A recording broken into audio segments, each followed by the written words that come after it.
Compass and Clock. I'm your host, Mary Copeland. This infotainment podcast explores how to live your best life now and well into retirement. We'll discuss topics in financial planning, housing, and insurance. We'll talk wellness, relationships, and leisure activities. A full, active life requires planning for your goals and preparing for the unexpected. I'll introduce you to a variety of guests, from knowledgeable experts to folks sharing stories of their experiences, and so much more, because life is big. All is intended to help guide you in planning for what you need now and at any age.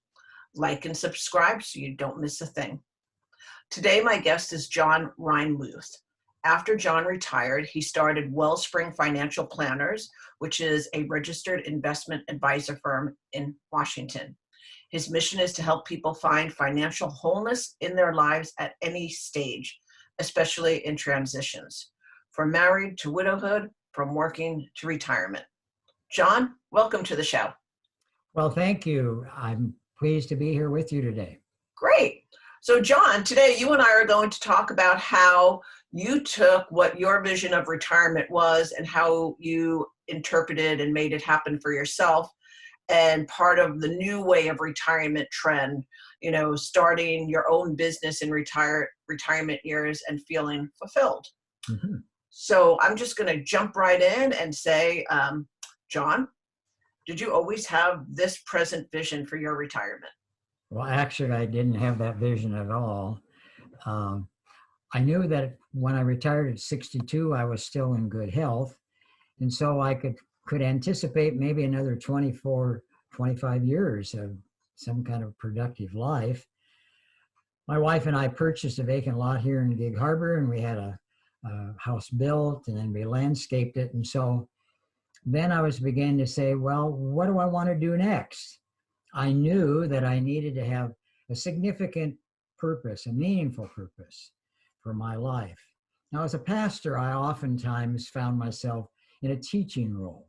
And one of the things that I had done during those years is develop a seminar, an 8-hour one. It took much of a weekend to help people look through and identify their own purpose for life, both before retirement and after retirement. So that was one of the things I wanted to continue to do, to offer that kind of a seminar, but I was still wondering if there was something more. So it just evolved.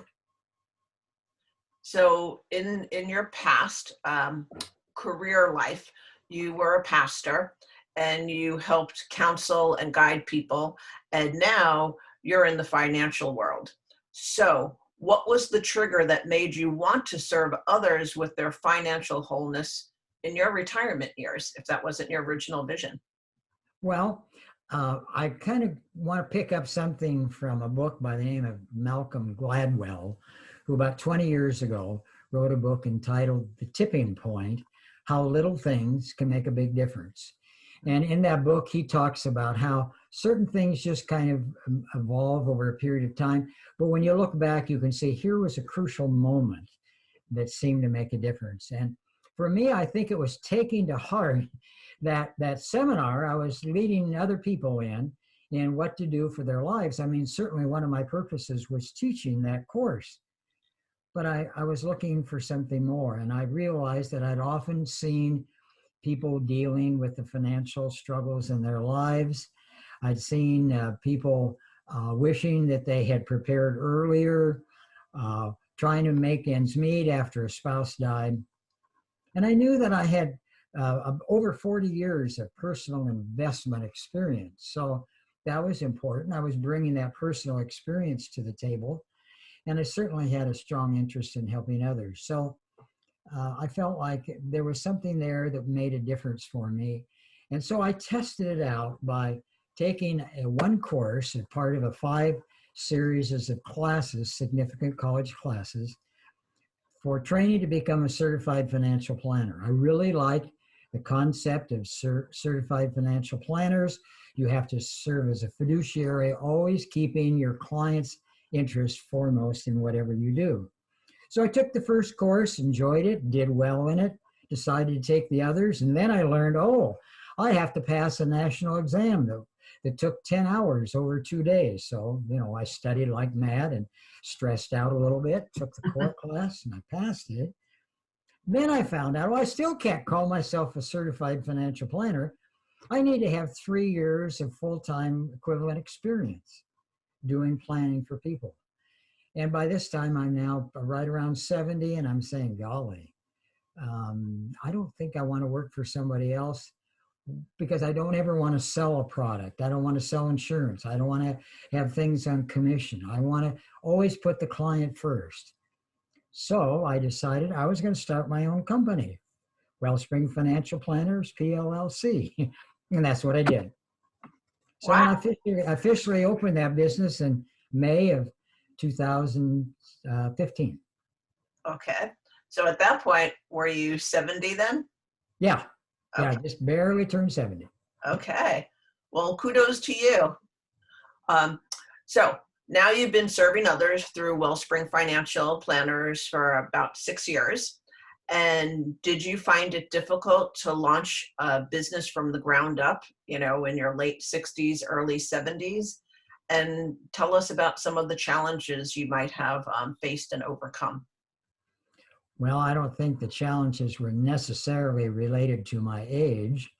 It's simply the process of the steep learning curve when you start a new business, and especially if it's in a field of work that you've never been involved in before. I already mentioned I'd been an investor for 40 years, but I had no work experience, in financial services at all. So some of those steep learning curves involved a lot of regulation. I'm regulated by the Washington State Department of Financial Institutions. That by itself just kind of sounds intimidating. The same things as like credit unions, the banks, major investment firms, all and insurance companies, all these kind of things. Because I needed to become what's called a registered investment advisor in the state of Washington. And that involved putting together what turned out to be a 12-page document that had to fit exact rules that I need to file online that could be accessed anywhere in the United States on the FINRA website. Now, FINRA is the National Regulatory Authority. They're the ones that monitor people like Charles Schwab and Fidelity and Vanguard and all those kind of things. And here there's little old me needing to follow some of their rules. So I worked through that. Going online and doing those things was really intimidating. But after I started, especially people who are doing a business that's going to be operating pretty much by themselves, you're wearing all these different hats. I needed to be the compliance officer with all those regulations. I needed to develop a marketing plan. So I had to have somebody develop my website for me and a logo. I took some classes from SCORE, which is for small companies, that nonprofit. And out of that, I hired a business coach to help me. I joined the Gig Harbor Chamber of Commerce to network with other small businesses. I joined Aging Smart, professional group that you're part of, and how we met, which is professionals working with those who are senior age. I have to do all my own record keeping. I write my own blogs. I develop and present seminars. And now that we've had COVID, I've learned how to do them as webinars. And I've also had to learn how to work remotely. I didn't want to do it, but COVID pushed me that direction. And I found it actually is quite helpful to me, because now I can help people anywhere in the state of Washington. They don't have to worry about, it takes too long to get to John's office. So it's not easy, but it's the same challenge as anybody faces. Well, as a small business owner and being the owner and the only employee, I can attest to what you're saying. We wear many hats. Yes. And we do all the job responsibilities for the business, even down to the most minute detail. Right, yeah. So who is your ideal client then that you like to work with to help make their lives better? Well, it's something you kind of mentioned, I think, in the introduction. Working with people who are in major life transitions.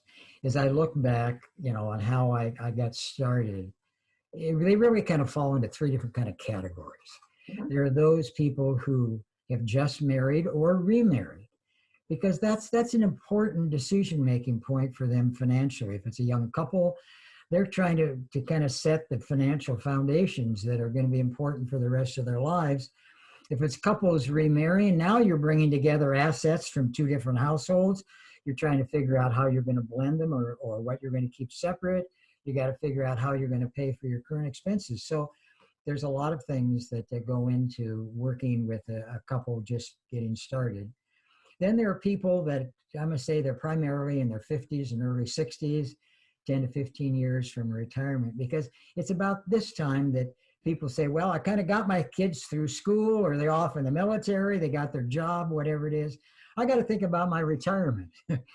So then they're looking at, am I going to be ready for it? And so we developed some things. I take them through a process, starting with determining what their own retirement budget can be, also accounting for some kind of one-time major expenses or things that are happened early in retirement, deciding when to take Social Security, because that can make a difference of hundreds of thousands of dollars over their lifetime.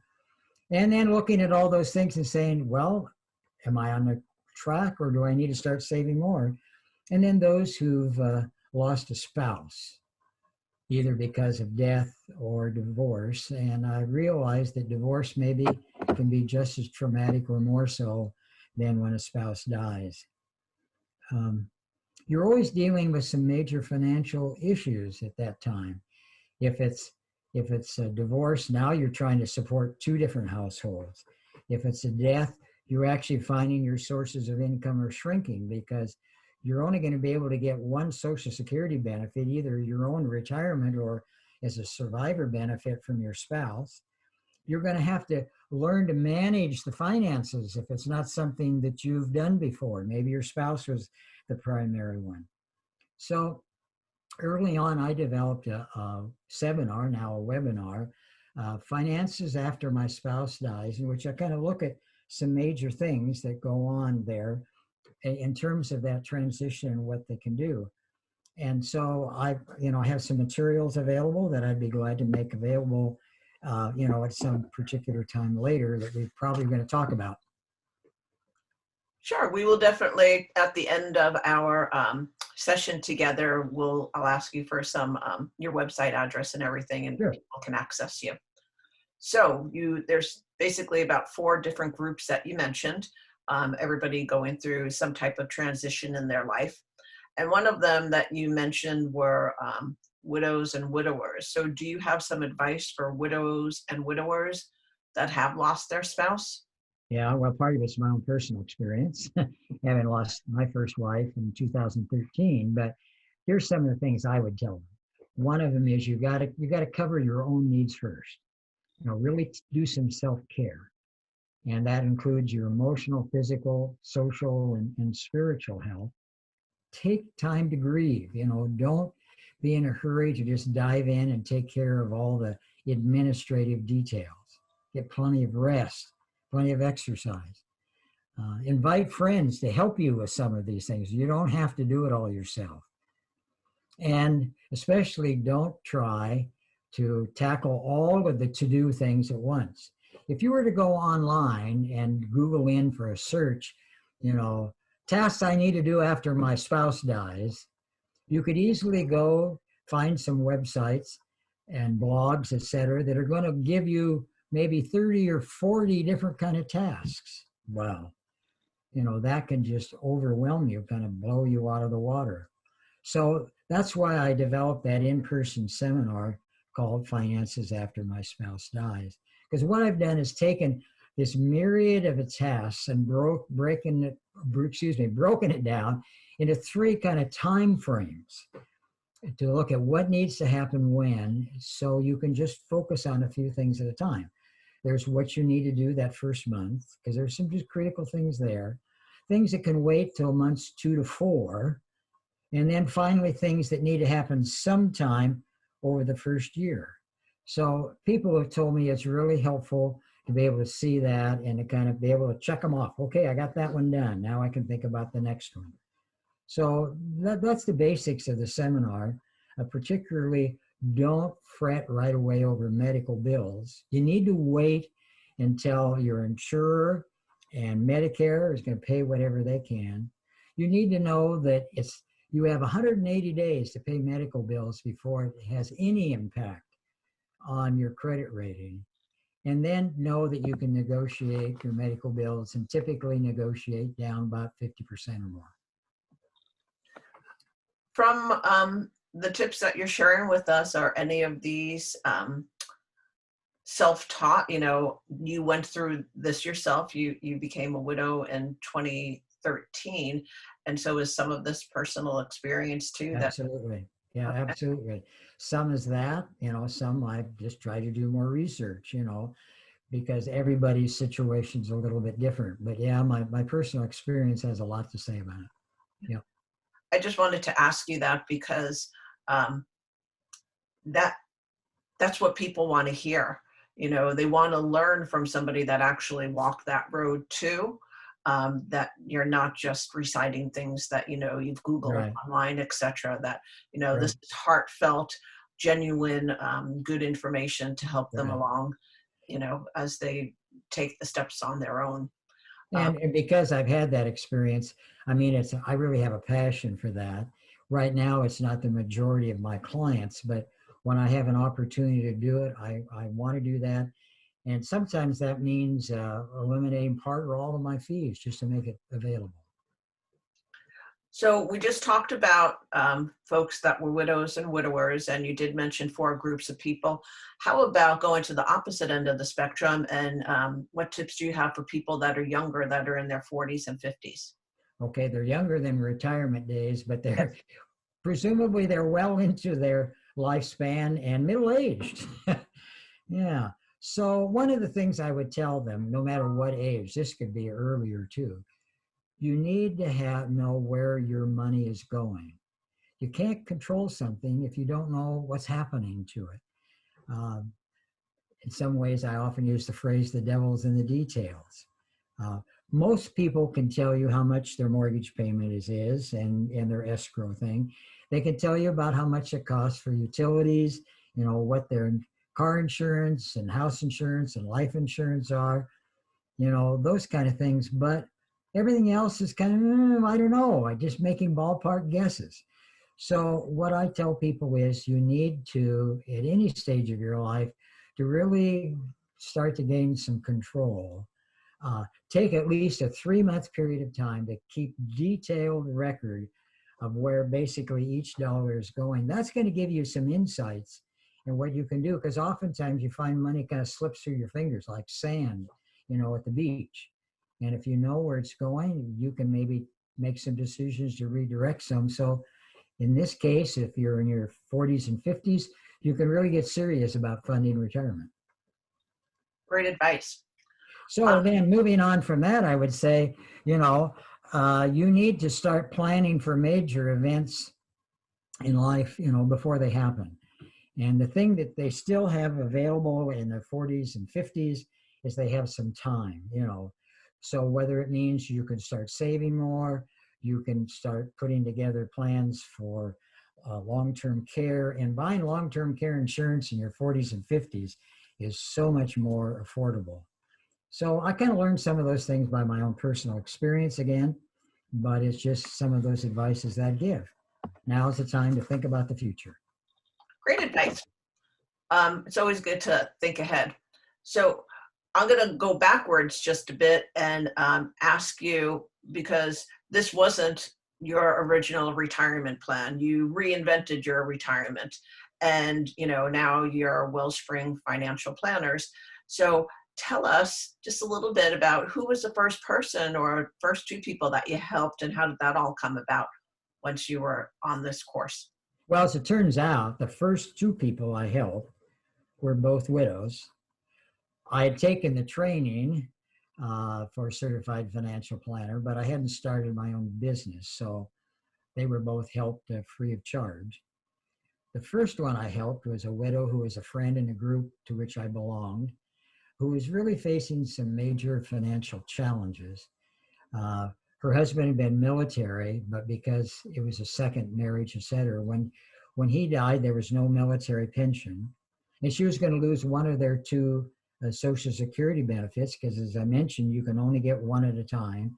So happened that his survivor benefit was going to pay her more than her own work would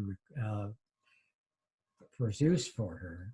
And fortunately, because her husband had been military, she qualified for TRICARE, which is a tremendously beneficial thing for people in retirement for their medical expenses. So we were able to take the time to develop a specific budget for her.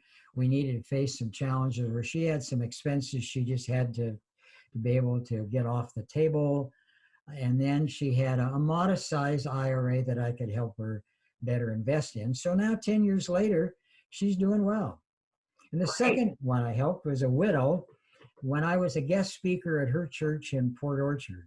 Her husband had died 1 month earlier. She was really worried because she learned that the survivor annuity she was going to get through his work wasn't going to be coming this current month. It was going to take a while to do the paperwork. So she's going to go a full month with no income while having a mortgage payment to make and all these other expenses. So she asked me if I could help her. I did. So we met and we started by making a list of all of her medical bills, all of her regular expenses and that sort of thing. And then we looked at it and said, okay, you're going to have a month with no income. What are things that we can just kind of move from here over to there till we can pay next month? Because next month you're going to get two annuity payments. You can pick up those. So we did that. And then she looked at it and says, I don't need two cars, so I can sell one of them to help pay some of the medical bills that had built up. And then we put together a realistic ongoing budget for her, what she was going to need, for the next year or so. And when we did that, still allowing, some time for some leisure activities and miscellaneous expenses, she was still about $1,000 short of what she was going to need from the survivor annuity. So I said, well, you've got a generous life insurance proceed. What you can do is just say for the next 12 months, I'm going to take $1,000 a month from that proceed. We'll invest the rest of it, but you're just going to draw that down by $12,000. Most of it's still going to be left. And then at the end of that time, you're going to be eligible for Social Security, which is going to be a little bit more than your deficit. And so from that point on, you can be in good shape. And if you have a major expense come up, you can always draw from those proceeds and in the life insurance. So she said, oh, that is so good. And her worry just quickly dissipated. So both of those gave me a great deal of satisfaction. And it was a great learning experience for you too, that, you could take the time to work with those two widows, help them see the fruition that it came to, that, everything's moving along as you had planned with them, and they're financially healthy right now and doing well.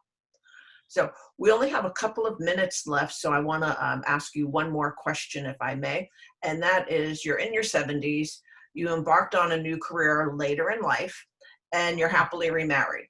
So how do you create a balance between work and personal life? Are you completely a workaholic, or do you have a good balance there? Well, I hope that I'm accurate when I say I've tried to build in balance. From the very beginning, I never intended to try to work those 60-hour weeks or more that it typically takes when you're starting a business. I had adequate retirement income, so I wasn't desperate to gain more income. I could take my time. It took me a little longer to put the whole thing together, but that was okay. I'm blessed to have remarried since my late wife died. And my new wife is one who was already very active, volunteering in the community. So she had things that kept her busy most weekdays. And so what we decided was that we were free to each one pursue those separate directions during the day, but make sure we're always together at night and on weekends, which is what we did. And then we also said, we're going to take time for vacations. It's not going to be this 52 a week kind of a thing, a year working. So we built in to take at least 3 or 4 good sized vacations each year. Now, before the pandemic, I had already decided to cut from from about 30 to 35 hours down to just working 4 days, about 7 hours each day, because I felt like we needed to have more time for ourselves than my business was allowing me. And then when the pandemic came, I just kind of moved my office into the house. So we were able to connect more. And now I'm planning on just working out of my home going forward in the future. And I'm pleased to tell you that over the next 14 months, we already have planned and most of it paid for 4 major vacations that we're going to take. Fantastic. Yeah. I love that the way that it all played out was based on communication. Communication is so key in Yes. a healthy relationship, whether it be a marriage, a job, friendship, etc. So thank you for sharing that with us. And we do need to say goodbye, but I just want to thank you for sharing your personal story and educating folks that their retirement years can be whatever they want them to be. And so for our listeners, John, can you please tell them what's the best way to connect with you so you can provide them with some of those great tip sheets you were talking about earlier and the tools that you spoke about? Do you have a website you want to share? There are 2 key ways.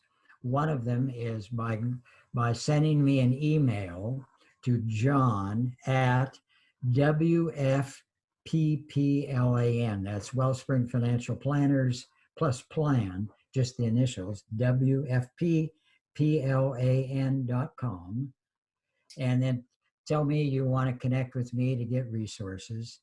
One of them would be this handout that I have for finances after your spouse dies, but I have other resources.